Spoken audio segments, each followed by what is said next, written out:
음, 어, 요즘 우리가 다 알다시피 목사님의 말씀 중에서 그동안 신모띠의 예수 안에서의 구속 복음을 근원으로 바탕으로 많은 말씀들을 하셨죠. 그런데 요즘에 와서 증거와 증인, 구속과 대속, 예수의 죽음과 내 죽음과의 차이, 후사로서 상속자로서 사람이냐 천사냐 이 싸움에 대한 등등의 말씀을 많이 하셨죠. 이런 많은 말씀 중에서 언제부턴가 그 목사님의 말씀에 뭔지 이렇게 딱 정립되고 확립되고 잘 정리가 되어서 우리에게 이렇게 전해 주시는데 너무 먹기가 쉬워지고 마시기가 편해지고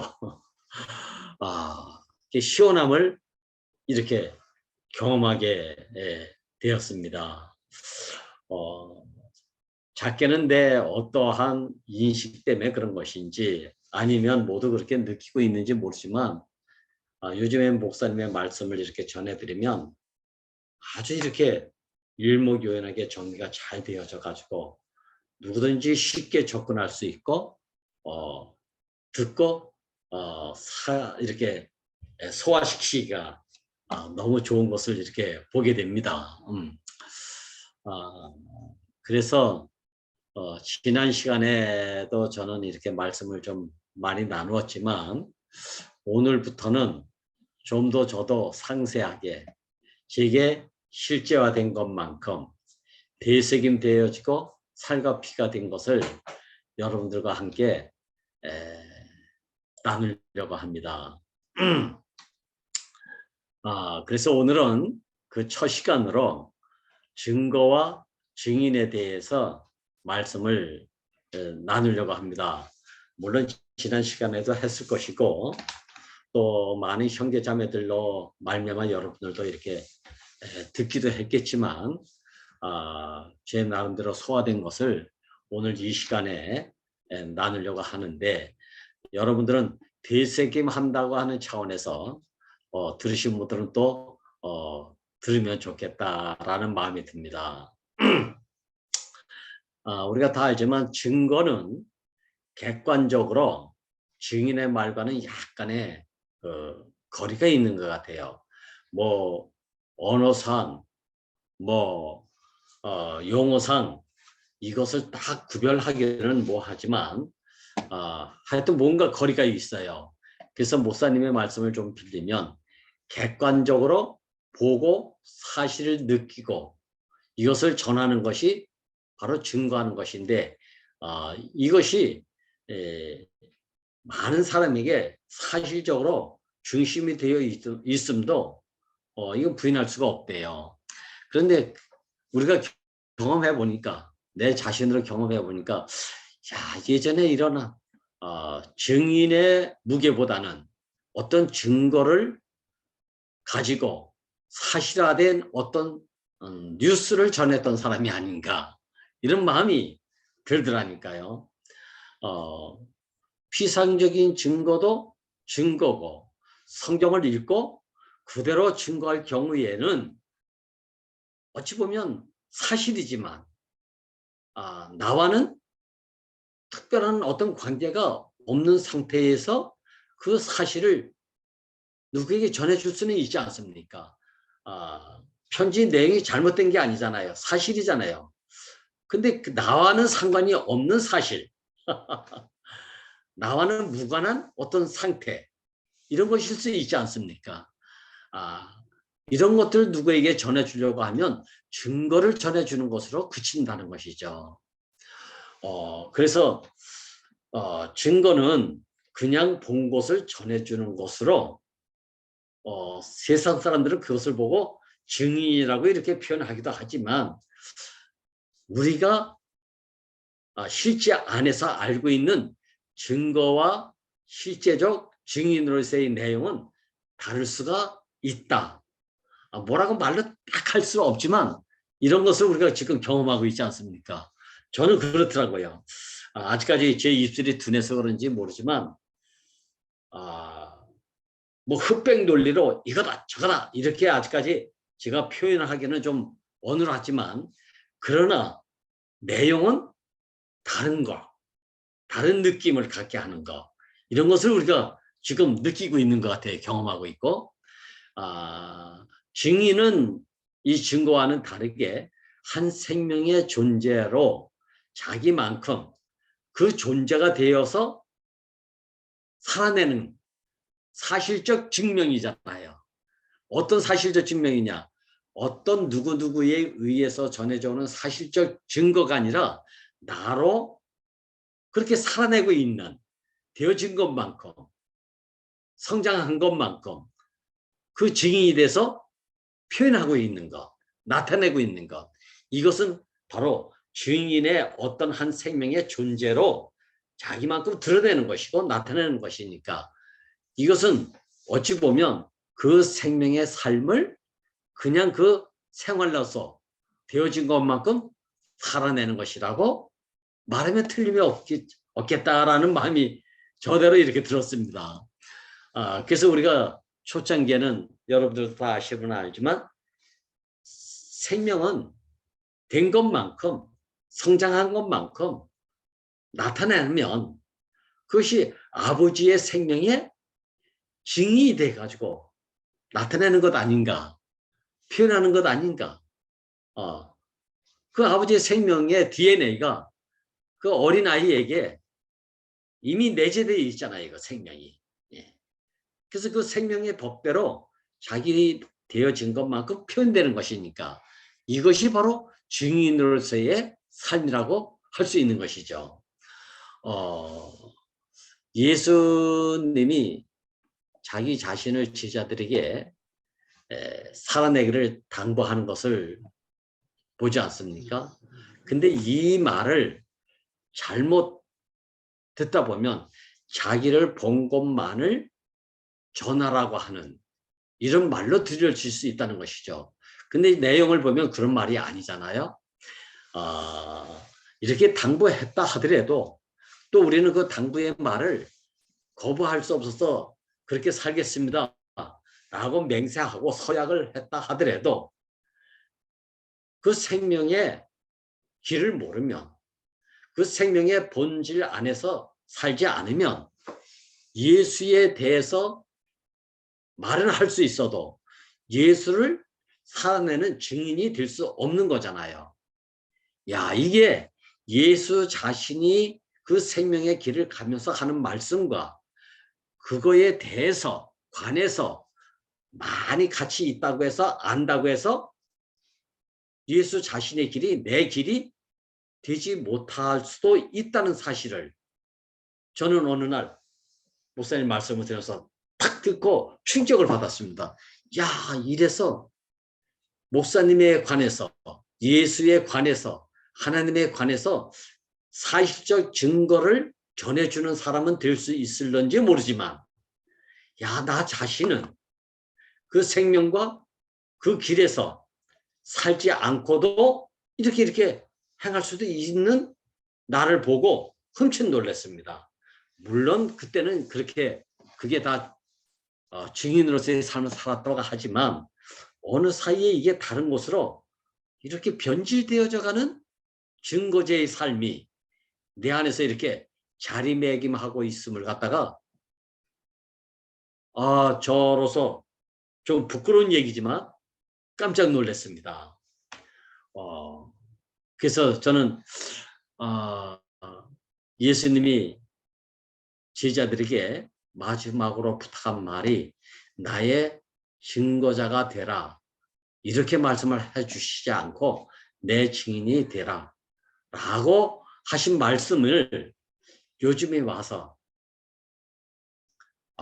내 자신으로 깊이 이렇게 새겨지고 또 충격받은 속 나대로의 충격 속에서 흠칫 놀래가지고 아차 내가 잘못 이렇게 살 수도 있었던 사람에서 다시 이렇게 회복시켜 주신 것이 너무 감사가 됐어요.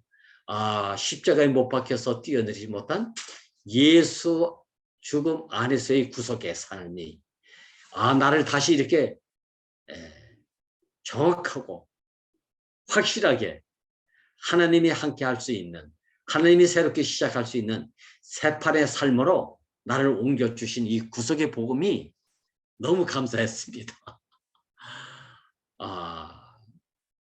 왜 목사님이 병원에 와서 다 떠났다고 했나? 우리 떠난 적이 없잖아요. 40년을 그렇게 예전에도 그렇게 살았고 지금도 그렇게 살고 있는데 왜 이렇게 떠났다고 하는가? 근데 이 말씀을 듣고 나서 어느 날, 진짜 떠난 사람이 나였구나. 당신을 부인하고 알게 모르게 뭔가 그렇지 라는 나도 모르는 참사와 함께 부인하고 싶은 어떤 그런 것이 있더라고요. 요새 목사님이 좀 나이가 들어서 그런가? 이게 아무것도 아닌 것 같은 생각인데 이게 당신을 알지 못하는 부인이 있고 당신을 조롱하는 것이잖아요. 진짜 깜짝 놀랐습니다.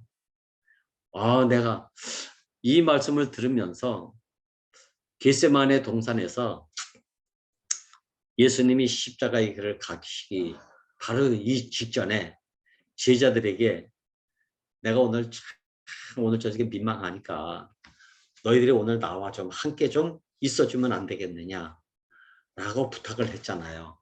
그러니까 제자들이 예, 그러겠습니다 라고 겟세마네 동산에서 함께 시간을 보냈잖아요. 그런데 거기서 예수님은 피땀 흘리시기까지 기도를 했다 그러잖아요.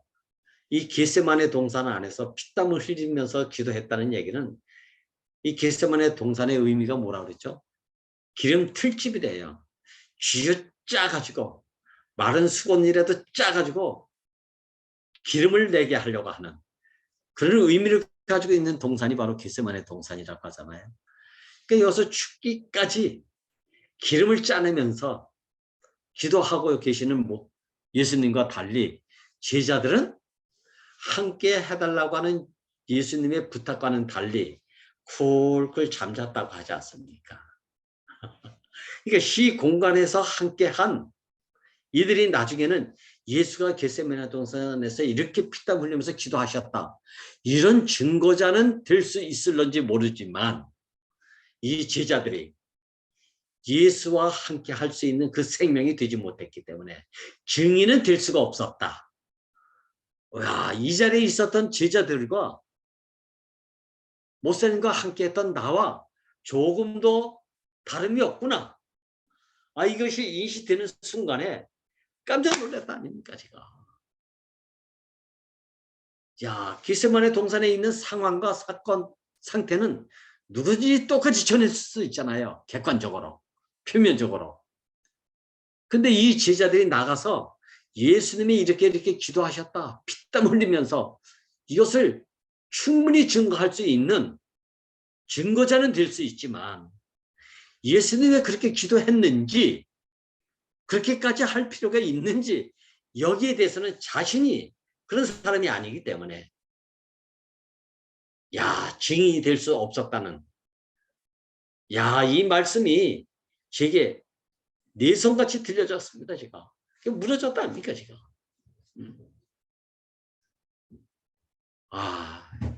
은사라는 것이 다 그렇잖아요. 사실적 상태에서 주어진 은혜잖아요. 표적이 될 수 있고 증거를 충분히 가질 수 있는 어떠함이잖아요. 그런데 이 은사적 혜택을 아무리 받아도 왜 이런 은사가 주어졌는지 그 본질, 본성, 그 생명에는 접근이 안 된 상태에서 표면적으로 받은 은사이기 때문에 혜택이기 때문에 그런 은사를 주신 분의 존재에는 전혀 접근이 되지 못한 그런 상태에 받은 혜택적 은혜일 수도 있는 거 아니겠습니까? 우리가 꼭 이게 맞는지 안 맞는지 모르지만 내가 누구에게 선물을 받았다. 그 선물에 대해서만 간사하지 이 선물을 준 그분의 생명과 그분의 본질은 모를 수 있잖아요. 그래서 그분이 나를 어떻게 생각하시고 이런 선물을 줬는지 이런 것은 늘 증거하고 나타내고 감사의 마음을 표현할 수 있지만 그 선물 주신 분의 마음은 전혀 모를 수 있는 선물 받은 증거자는 돼도 증인이 되지 못하잖아요. 이래서 우리는 하나가 되지 못한 상태의 증거자로서의 삶을 살았던 교회 생활이 목사님의 말씀을 좀 빌려서 말한다면 교회 안에서 문화적 생활을 누린 것밖에는 없다. 그게 다 좋은 거잖아요. 얼마나 아름다워요. 얼마나 훌륭합니까? 그렇게 사는 사람과 그렇게 살지 못한 사람들의 단지 있다면 차별화가 오지 않습니까? 그렇게 산 사람들은 뭐 어쩌고 저쩌고 칭송을 받지만 그렇지 못하고 사는 사람들은 좀 감사하다는 얘기는 하면서도 하나가 되지 못하고 뭔가 그렇게 살지 못하는 것에 대한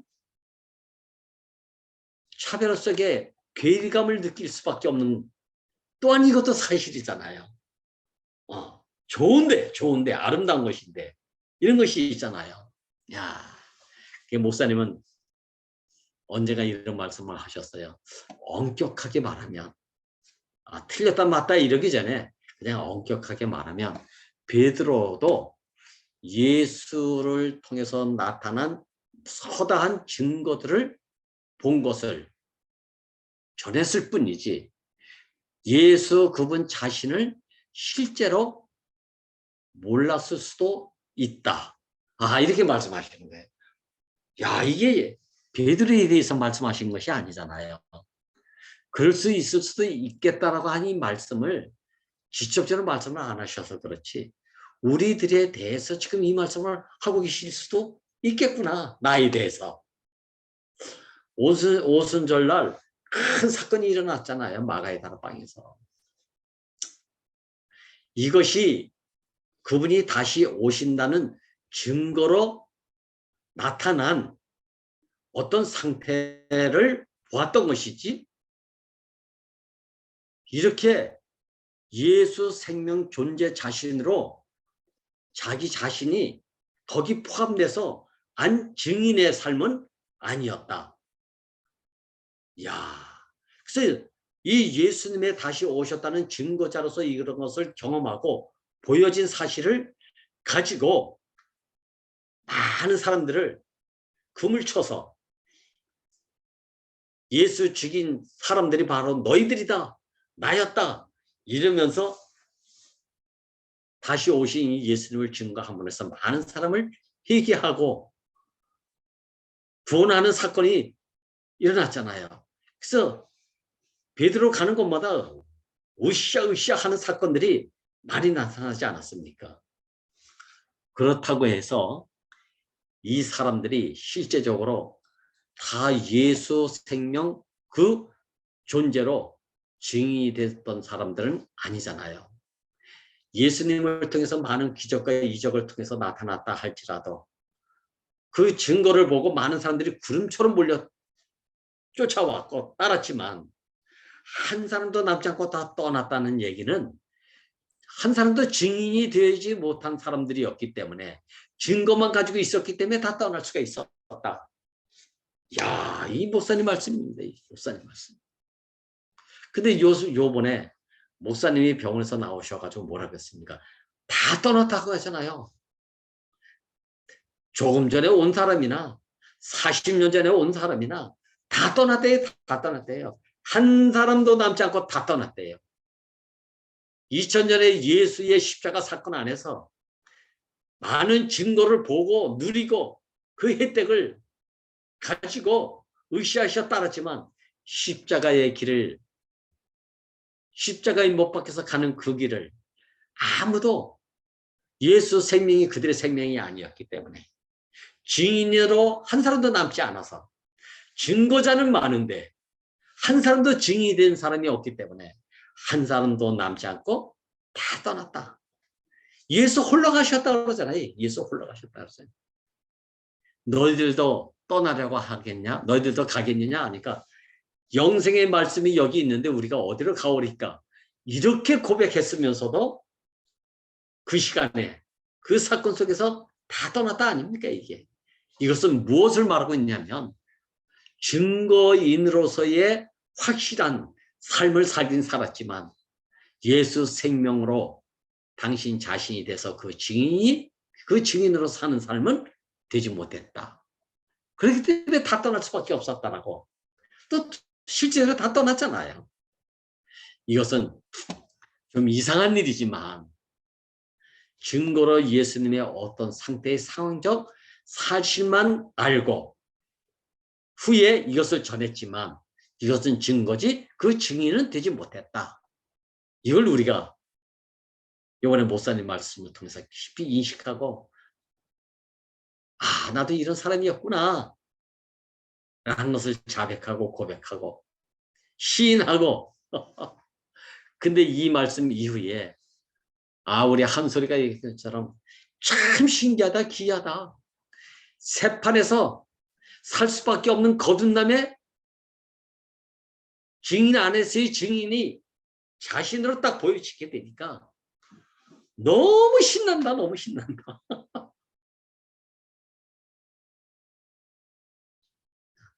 자기는 배신자였다. 이 배신자 때문에 너무 부끄러워가지고 어디로 떠나고 싶었다. 숨고 싶었다. 아 이런 간증하지 않았습니까 이게. 야 그런 한 소리의 안에서 역사적 시공간을 초월해서 거기에 함께가 되어지는데 너무 감사하다니까 역사가 무슨 필요가 있습니까? 몇십 년, 몇백 년이 됐다고 하는 것이 무슨 소용이 있습니까? 야, 거듭남을 통해서 예수의 구속의 복음을 통해서 새판으로 옮겨지지 않으면 증거는 허다하지만 증인으로서의 삶을 살아내지 못한다면 야, 예수와 나는 상관이 없는 사람이 될 수도 있었다. 목사님의 고백이 이거 아닙니까? 예수님과 하나 되고 싶었다. 한 몸이 되고 싶었다. 결혼하고 싶었었다. 그래서 자기는 자기 나름대로 많은 증거의 객관적 자료를 많이 가지고 있다고 하지 않습니까? 이게 사실이잖아. 그걸 좋아서 전했고 여러분들은 그것이 좋아서 따라왔지만 이것이 교회의 문화적 생활만 양산했을 뿐이지 예수 생명의 존재의 증인으로서의 삶은 살아내지 못했다. 이야, 그래서 모두가 다 내 책입니다. 처음에는 왜 이걸 이렇게 직장에 가서 몇 년 동안 이렇게 살면서 왜 이걸 왜 전하지 못했나, 전도하지 못했나, 이게 이상해가지고 그것을 몇 번씩 말씀했다고 그랬잖아요. 나도 직장에서 한 사람도 데리고 오지 못했잖아요. 30년 직장 생활하면서. 한 사람 겨우 왔다가 끝까지 증인으로서 삶을 전해주지 못했기 때문에 교회에 와서 좋다는 간증만 한번 하고 떠나갔습니다. 이야, 이런 것은 곧 뭐와 같냐 하면요. 요즘 여러분들이 다 뉴스를 통해서 보고 있지만 경인 지역에 폭우가 쏟아져가지고 서울 시내가 물바다가 되지 않았습니까? 야, 이걸 우리가 말하면서 서로 걱정하고 있잖아요. 조심스럽게 이야기하고 있잖아요. 이렇더라 저렇더라고 하면서.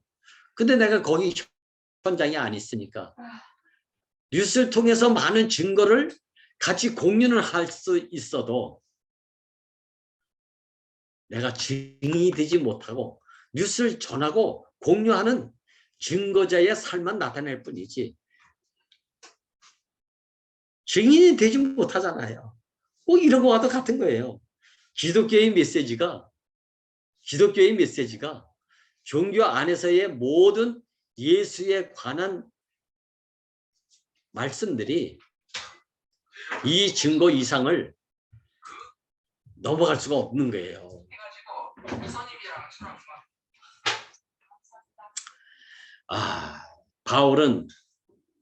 바울은 이러한 것을 건축한 사람이니까, 그래서 지붕을 내 집 세는 것을 새롭게 지붕을 만든 사람이라고 하잖아요. 그런데 이 사도 바울도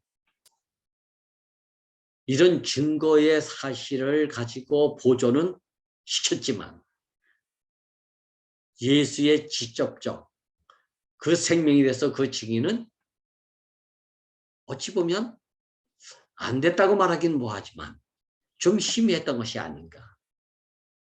그래서 교회 안에서 많은 증거를 가지고 많은 교회를 세웠지만, 그래서 그 교회는 그것에 대한 증거를 제도화하고 교리화하고 의식화하고, 그래서 정통성을 가지고 그 증거를 가지고 교회를 되게 했지만 그 안에 증인으로서의 한 사람도 없었기 때문에 지금 기독교에 이 많은 문제가 발생하는 것도 아닌가.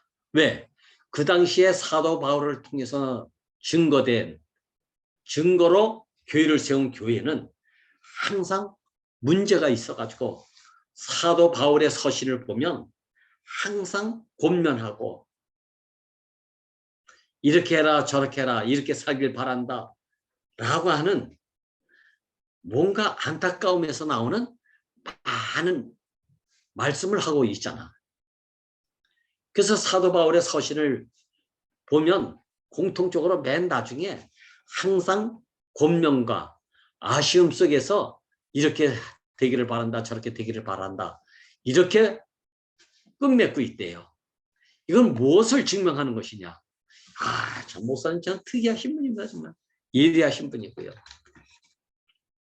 그것은 교회에서 완전함을 갖춘 증인이 없기 때문에 이런 아쉬움 속에서 권면의 말씀을 할 수밖에 없는, 그것이 바로 사도 바울로 세워진 교회의 어떠함을 단적으로 보여주는 거래요.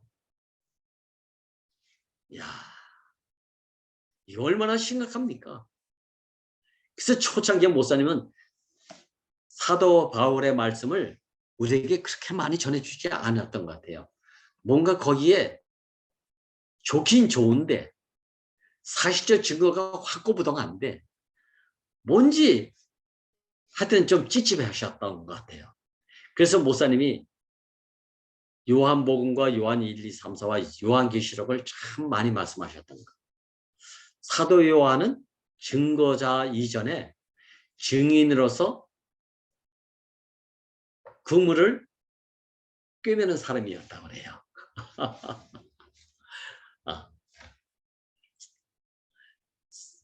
베드로는 그물을 치는 사람이었고 사도 바울은 지붕을 수리하는 사람이었고 사도 요한은 그물을 꿰매는 사람이었대요. 야, 이것이 그대로 나타난 거 아닙니까? 그러니까. 이 사도 요한이 꿰맸던 그물은 사도 바울이 그물을 쳤던 그 그물이고, 근데 거기에 찢어지고 구멍이 많으니까 물고기가 다 새어나가잖아요. 놓치는 물고기가 더 많아. 사도 바울이 지어놓은 집은 지붕이 엉성해가지고 비가 샜다는 거 아닙니까? 야, 그런데 사도 요한은 그물을 꿰매고 지붕 새는 곳을 메워주고, 야, 그걸 통해서 예수를 어떻게 봤나? 예수는 온전한 사람으로서의 후사가 되어서 말씀이 유체가 돼서 우리를 포함하고 십자가에 못 박히니까 죽은 그 구속의 복음을 우리에게 보여주셨다.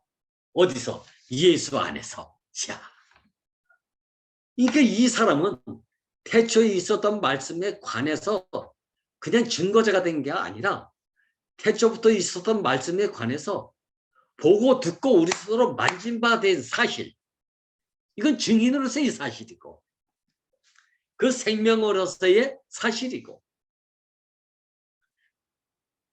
회복된 생명으로서의 사실을 자신으로 증거하는 사람으로 꿰맸다는 거 아닙니까 이게. 야, 그래서 나온 말씀이 예수께서 육체로 오신 이가 그리스도임을 믿지 않는 자들이 적그리스도다. 이렇게 말씀하시는 거예요. 요즘에 목사님 말씀은 사람이냐 천사냐. 아무리 신적인 능력을 많이 행사했다 할지라도 십자가에 가니까 신이 아니라 사람이었다. 근데 많은 사람은 절대 그래 될 수 없다. 신이니까 그렇게 할 수 있다. 그래서 예수는 사람이 아니라 잠시 잠깐 사람의 모양을 가지고 나타난 신이었다. 이걸 두고 목사님은 가현설이라고 했단 말이야. 가현설. 근데 우리가 지식적으로 가현설인지 뭐 실질적으로 그런지 우리가 구별이 됩니까? 안 되잖아요. 그런 거 나타나면 우리도 와 하고 다 글로 몰려갈 사람들 아닙니까? 그 증거의 상태를 보고 그 입맛이 우리에게 딱 맞기 때문에 다 몰려갈 사람들이라니까요. 그런 것이 설사 나타났다. 그럼 우리 다 몰려가지만 그런 것이 또 나타나지 않았다 하면 다 우리도 등 돌리고 돌아올 사람들이라니까요.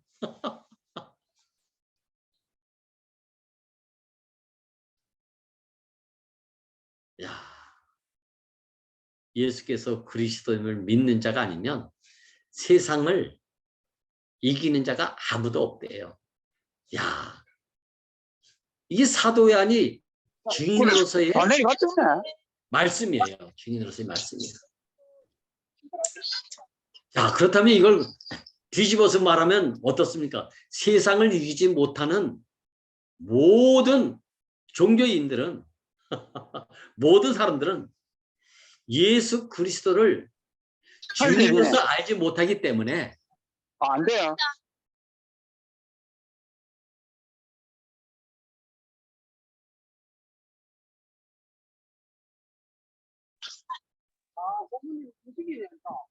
야, 배가 아픈다.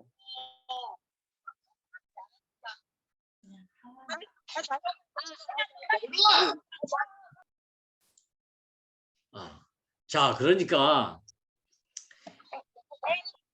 세상을 이기지 못하는 이유는 뭐냐? 예수라는 존재를 제대로 알지 못했기 때문에 그렇다. 그럼 예수의 존재는 누구냐? 능력을 행해서도 사람이고 기적을 행해서도 사람이고 병을 고쳐줬어도 사람이고 이걸 알지 못하기 때문에 이기지 못한다는 거예요. 이 말을 하게 되면 기독교는 다 이 예수 안에서 다 걸려버리고 마는 거 아닙니까? 이 증인으로서 자기가 살아내지 못하면 결국 다 걸린다는 얘기예요. 야, 그래서 예수께서 육체로 오신 것을 부인하는 것이 곧 적그리스도다. 이 말씀 속에 모든 사람이 다 심판받는 거 아닙니까 이게. 저도 이 안에서 궁극적으로는 결국 나도 심판받은 사람이더라고요. 목사님은 왜 계속 예수가 십자가에 못 박혀서 뛰어내리지 못하고 죽었다는 말씀만 이렇게 하시나. 처음부터 이렇게 말씀해 오셨는데 구태여 왜 이제 와서 또 이것을 이렇게 강조하시나. 이렇게 말했던 사람들 아닙니까? 이게 실제적인 내용을 가보니까 육체로 사람으로 사신 예수를 부인하는 것이니까 내가 곧 적그리스도로 살았던 사람 중에 한 사람이라구나. 저는 이것을 비로소 고백하고 자백하고 시인합니다.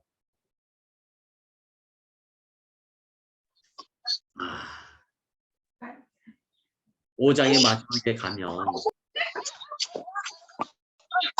이렇게 사신 예수를 두고 이것이 참 하나님과 그 증인으로서의 후사로서의 간증이고 말씀이고, 이걸 사도 요한은 자신으로 또 이것을 갖다가 전파했던 것이잖아요. 요한은 증인의 복음이지만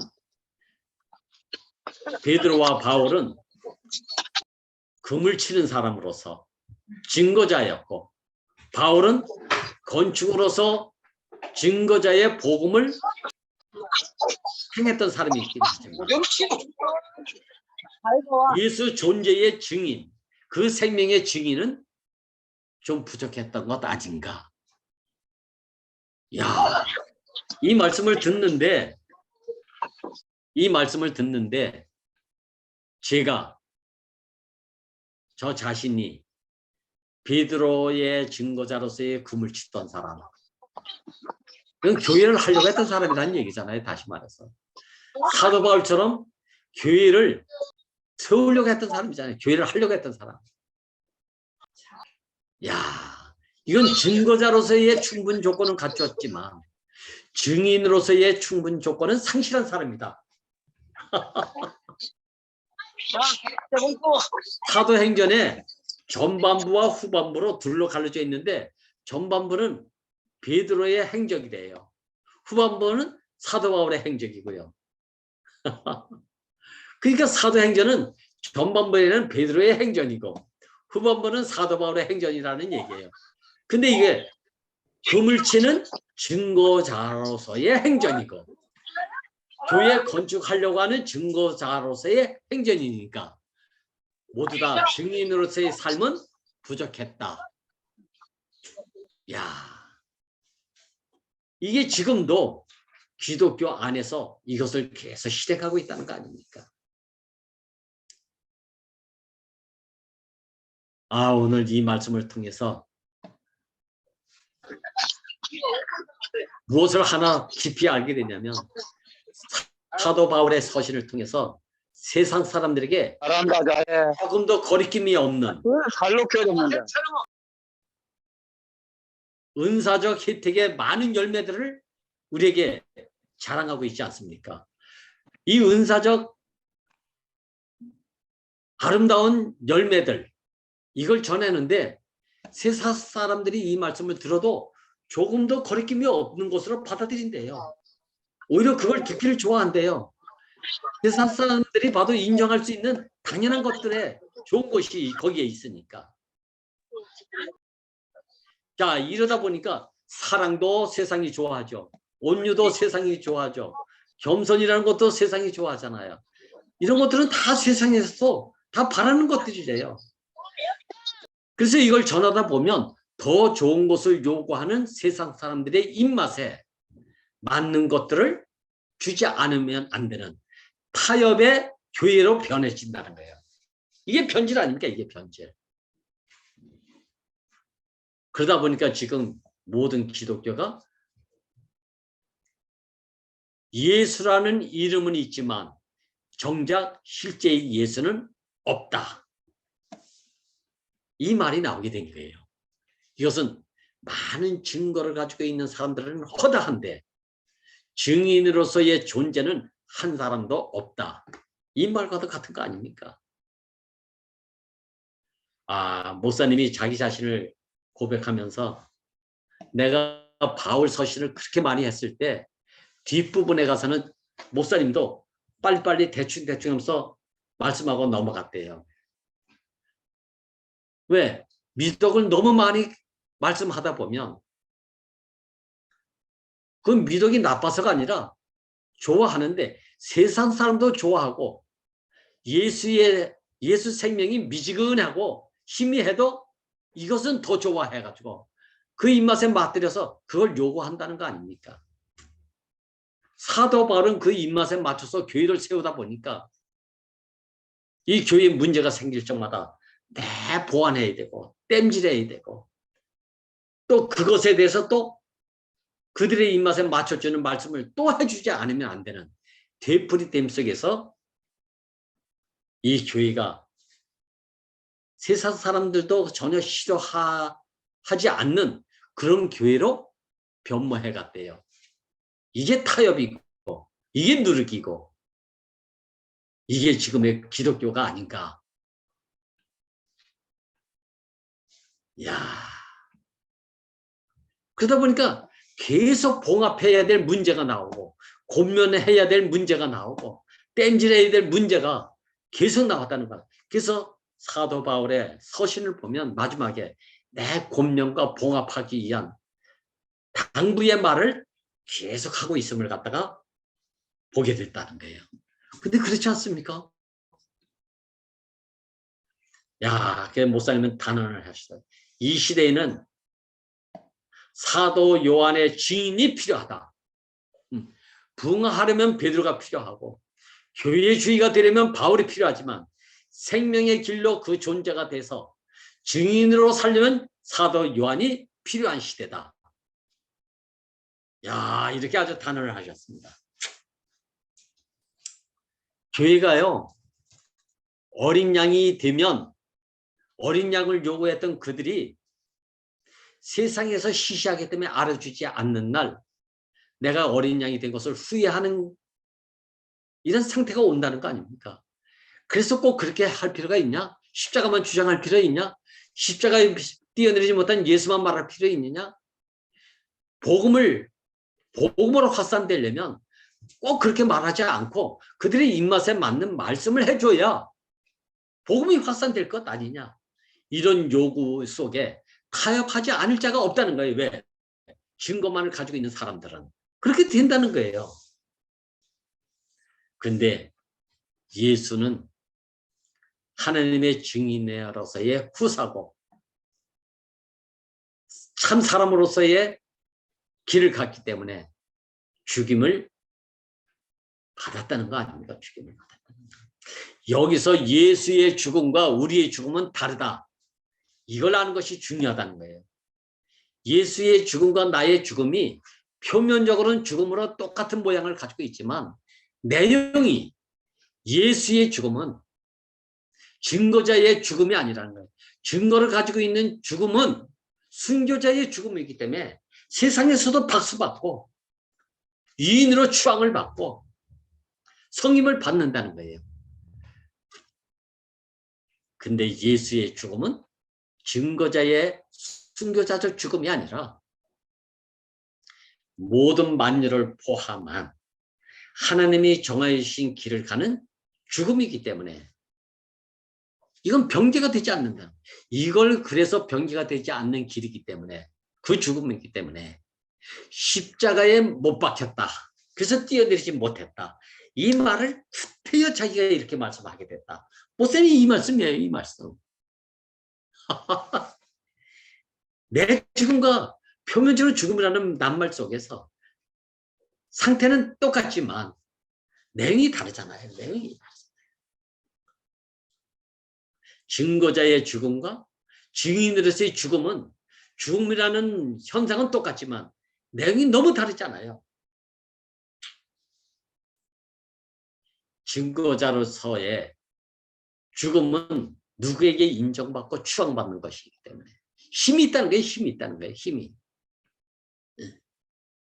그래서 기독교가 모든 교회가 벌써 알게 모르게 어린 양에서 벗어나가지고 사자와 호랑이가 되어 있다는 거예요. 힘을 갖추고 있는 것. 십자가 운동이 뭡니까? 카톨릭 운동이 뭡니까? 세상하고 한 통속이 돼가지고 함께 한 반죽이 되어 있는 거예요. 이게요.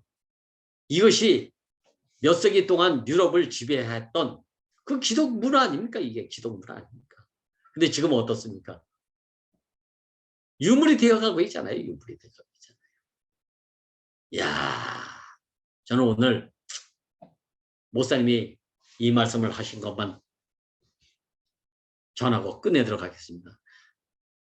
교회는 지난 시간에도 제가 한번 전한 것 같은데 교회의 문제는 누가 교회를 문제되게 하는가? 증거를 많이 가지고 있는 교회의 사람들이 교회를 문제되게 한대요. 교회가 교회를 문제되게 한다 이 말이에요. 그러니까 교회 생활만 고집하고 그걸 지키려고 하는 사람은 교회의 허다한 좋은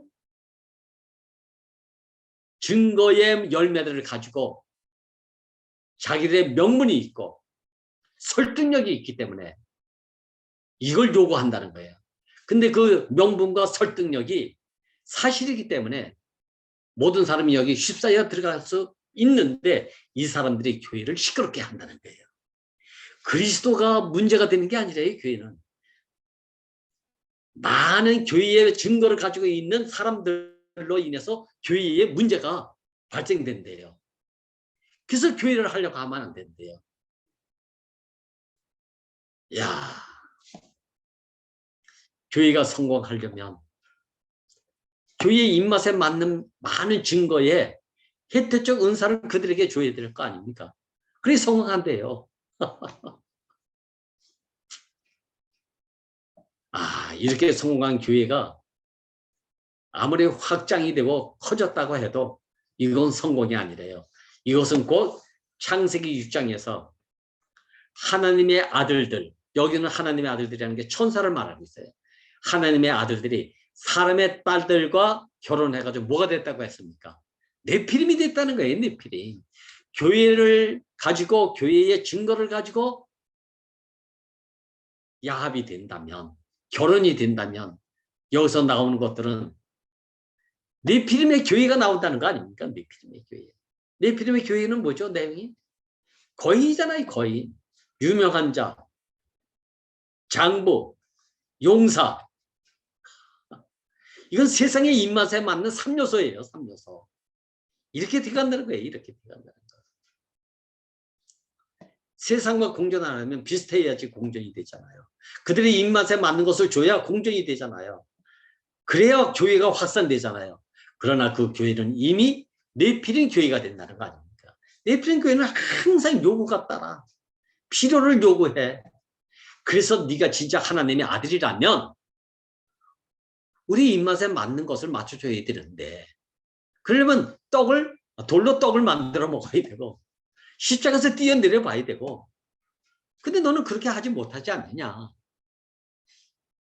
그럼에도 불구하고 네가 하나님의 아들이라고 하니 하나님은 능멸하다. 능멸하는 것이 된다. 우리 하나님을 욕되게 하는 것이다. 걔 너는 죽어야 마땅하다. 이래서 십자가에 못 박아서 죽게 한 거예요. 근데 이 길이 증인의 길이라는 거 아닙니까? 이 길이 증인의 길. 야, 증인과 증거자는 이렇게 다릅니다. 많은 증거를 가지고 있으면 있을수록 어떤 길을 가는가? 위대한 순교자의 길을 가는 거예요. 그럼 교회가 다 박수치는 거예요. 근데 증인의 길은 자기 자신이 그 생명이 아니면 그 존재가 아니면 안 되기 때문에 세상이 다 버려도 갈 수밖에 없는 길이고 오히려 그렇게 가면서 그렇지 못한 사람까지 다 포함해서 너희도 이 자리에 하면 다 죽는다. 이 객관적인 사실 하나만 그들에게 보여주면서 포함해서 가는 거예요. 이걸 두고 예수 죽음과 내 죽음이 같다. 이렇게 말하는 사람이 있으니까 이게 얼마나 또 혼돈입니까? 이게. 죽음은 표면적으로는 같지만 예수의 죽음은 증인으로서 그 생명으로서 그 존재로서 만유를 포함한 죽음이지만 나는 죽음은 죽음인데 만유를 포함할 수 없는 죽음이잖아요. 증거를 많이 가지고 있어도 만유를 포함한 죽음은 아니라 이 말이에요. 야, 이것을 우리에게 구별시켜 주신 주님이 얼마나 감사한지. 그래서 작아도 희미해도 어디가 길입니까? 그러면 예수가 길이요 이렇게 말하기보다는 작은 목소리라도 내가 길이요. 이래야 이 증인의 삶이 된다는 거예요. 내가 생명이요. 내가 진리요. 이게 증인의 간증이고 그 생명에서 나올 수밖에 없는 말씀이잖아요. 이게 안 되면 길을 가르쳐줘도 알 수 없고 진리를 알려줘도 알 수가 없고 그 생명을 아무리 강조해도 알 수 없는 생명이니까 그래서 너희가 다 자기 십자가를 지지 않으면 아무도 나를 따라올 자가 없다. 이 십자가가 뭡니까? 운명의 십자가, 생명의 십자가, 정해진 십자가예요. 못 박히면 누구든지 죽는다라고 하는 예수 안에서의 죽음. 야, 만유를 포함한 그 죽음. 그래서 여기서 거듭나면, 이 안에서 거듭나면 새 판에서 새 인격으로, 새 사람으로 산다라고 목사님은 말씀하시는 거예요. 오늘 이렇게 증거와 증인이 확실하게 구별될 수 있도록 말씀하시고, 저는 저 나름대로 저만큼 인식되어진 것을 이렇게 증거하지만, 참 이렇게 말씀할 적마다, 나눌 적마다 제 입술이 너무 어눌하고 둔하고 매끄럽지 못한 것이 좀 아쉽네요. 그러나 저만큼 증거할 수밖에 없는 이 증인의 삶을 살 수 있도록 이 노선 안으로 저를 이끄신 주님이 얼마나 감사한지. 주님을 찬양합니다. 아멘. 주여. 아멘. 제가 먼저 하겠습니다. 감사합니다. 아멘.